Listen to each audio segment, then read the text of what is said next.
मुंबई में Indian national developmental alliance यानी India की बैठक का आज दूसरा दिन है। ये मीटिंग 10 बजे से शुरू होगी। जानकारी के मुताबिक बैठक में आज सबसे पहले गठबंधन का लोगो फाइनल हो सकता है। साथ ही गठबंधन के नेता सीट शेयरिंग के फॉर्मूले पर भी चर्चा करेंगे। सीट शेयरिंग का फॉर्मूला आज कुछ तय हो सकता है। बैठक में 28 विपक्षी दलों के नेता शामिल हैं। नेताओं ने दावा किया है कि वो देश और संविधान को बचाने के लिए साथ आए और बीजेपी और प्रधानमंत्री से निपटने के लिए साझा प्रोग्राम तैयार किया जाए।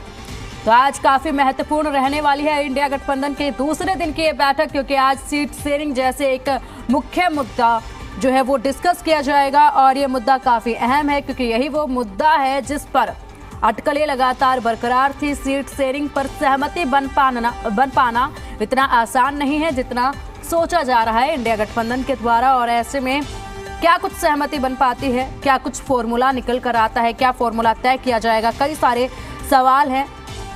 किस तरीके से सीटों का बंटवारा किया जाएगा और क्या कुछ लोगों इंडिया गठबंधन का रहने वाला है, क्योंकि देखिए जब पिछली बार बेंगलोर में बैठक हुई थी तब इस गठबंधन को नाम दिया गया था। मुंबई में अब तीसरी बैठक हो रही है तो इस गठबंधन का लोगो आज तय हो सकता है।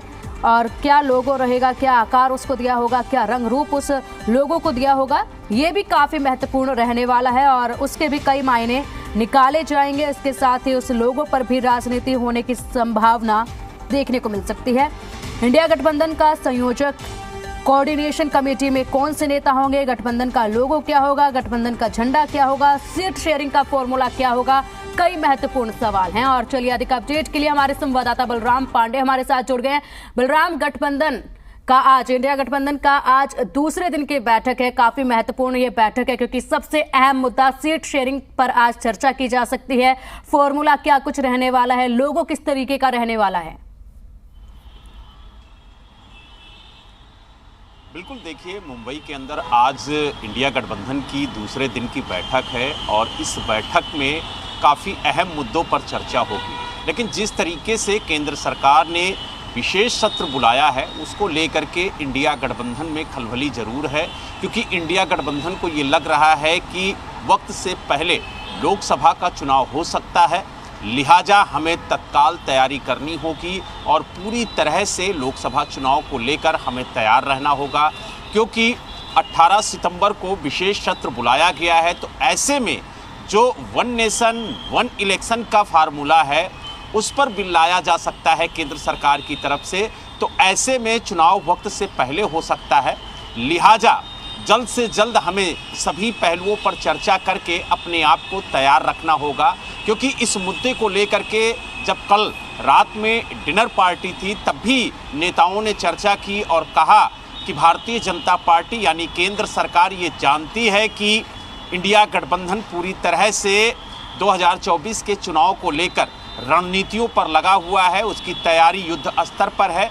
तो लिहाजा वक्त से पहले भारतीय जनता पार्टी चुनाव कराने की तैयारी करेगी, इसीलिए हमें वक्त रहते ही पूरी तरह से तैयार रहना है और इसको लेकर के आज बैठक में चर्चा भी हो सकती है।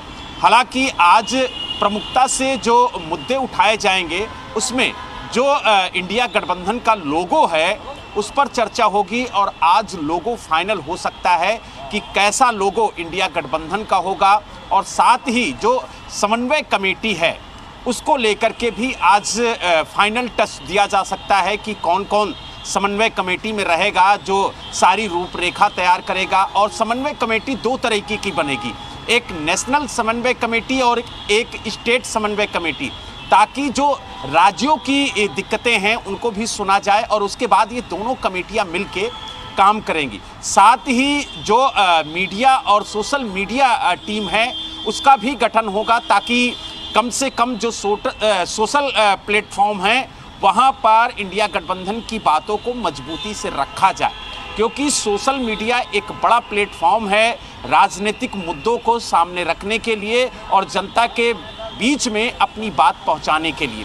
साथ ही इंडिया गठबंधन के जो स्पोक पर्सन हैं वो भी नियुक्त किए जा सकते हैं, क्योंकि इंडिया गठबंधन की बातें कौन मीडिया के सामने कौन जनता के सामने रखेगा, इसके लिए भी लोग नियुक्त किए जाएंगे। तो यानी कुल मिला के ये कह सकते हैं कि आज जो बैठक होगी वो बेहद अहम होगी और लगभग 2:30 बजे तक ये बैठक चलेगी। उसके बाद लंच होगा, लंच के बाद लगभग 3:30 बजे एक संयुक्त प्रेस वार्ता होगी और उस प्रेस वार्ता के जरिए मीडिया को बताया जाएगा कि किस तरीके से बैठक आयोजित की गई और 2 दिनों की ये जो बैठक थी उसमें क्या कुछ निकला है।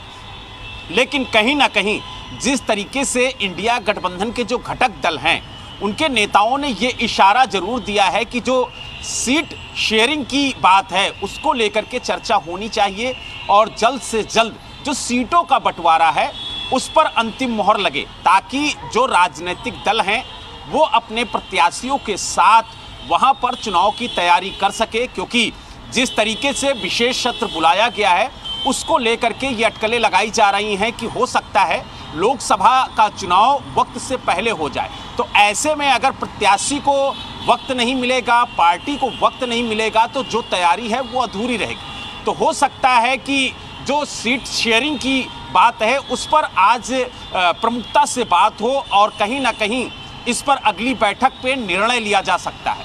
जी बिल्कुल बलराम, वहीं अगर बात की जाए तो देखिए पहले दिन की जो बैठक रही उसमें सभी नेता जो है वो काफी खुश नजर आए। मुख्यमंत्री अरविंद केजरीवाल ने भी कहा कि बैठक बहुत अच्छी रही है और आज दूसरे दिन की बैठक काफी अहम है। 2 दिन का ये कार्यक्रम रखा गया था। क्या आज सब मुद्दों पर आज बात हो पाएगी? क्योंकि देखिए अनेकों मुद्दे हैं और ऐसे में जिस तरीके से अब एक और सत्र बुलाने का केंद्र सरकार ने ऐलान कर दिया है तो उसके बाद भी कई और मुद्दे निकलकर सामने आ रहे हैं। तो ऐसे में क्या सभी मुद्दों पर आज की बैठक में चर्चा हो पाना संभव हो पाएगा या फिर आगे की बैठक का ऐलान भी आज किया जा सकता है कि अब अगली बैठक कब होगी? देखिए आपको बता दें, मुद्दे बहुत हैं, चुनौतियां बहुत हैं इंडिया गठबंधन के सामने। यही वजह है कि लगातार जो इंडिया गठबंधन से जुड़े हुए दल हैं वो अपनी बात को बैठक के दौरान रखते हैं और यही वजह है कि कल डिनर के दौरान नेताओं ने एक दूसरे से चर्चा की और अपनी बातों को साझा किया। अब उम्मीद ये है कि आज जब बैठक होगी और उन मुद्दों पर अंतिम रूप दिया जाएगा तो कहीं ना कहीं सभी दलों के जो नेता हैं वो अपना पक्ष रखेंगे, अपना सुझाव रखेंगे और उसके बाद अंतिम निर्णय लिया जाएगा। लेकिन कहीं ना कहीं ये जरूर देखा गया है कि जो 2 दिवसीय बैठक इंडिया गठबंधन की हो रही है उसमें पहले दिन जो गठबंधन के दल हैं उनसे सुझाव लिए जाते हैं, उनसे राय शुमारी की जाती है कि आखिरकार इस मुद्दे पर उनकी क्या राय है और उसके बाद जब सभी की राय ले ली जाती है तब दूसरे दिन बैठक करके अंतिम निर्णय लिया जाता है और जो भी फैसले लिए जा रहे हैं वो सर्वसम्मति से लिए जा रहे हैं। यही वजह है कि हर फैसलों में थोड़ा वक्त जरूर लग रहा है लेकिन जो भी फैसले लिए जा रहे हैं उससे कोई नाराज नहीं हो रहा है, ये सबसे बड़ी बात है। और इसीलिए आप देखिए कि जब पहली बैठक पटना में हुई थी तो 15 दल इस बैठक में शामिल हुए थे, लेकिन जब दूसरी बैठक हुई तो बेंगलुरु में 26 दल शामिल हुए और आज जब तीसरी बैठक मुंबई में हो रही है तो इनकी संख्या बढ़ करके 28 हो गई है और 28 दलों के करीब 63 नेता जो हैं इस बैठक में पार्टिसिपेट कर रहे हैं। तो कहीं ना कहीं लगातार इंडिया गठबंधन का जो कुनबा है वो बढ़ता हुआ नजर आ रहा है। लेकिन अब देखने वाली बात ये होगी कि इंडिया गठबंधन के सामने आपने सही कहा कि कुनबा लगातार बढ़ता हुआ आ रहा है और इतने बड़े कुनबे में हर किसी को सहमत कर पाना भी एक बड़ी चुनौती है इस इंडिया गठबंधन के सामने। फिलहाल शुक्रिया आपका इन तमाम जानकारियों के लिए।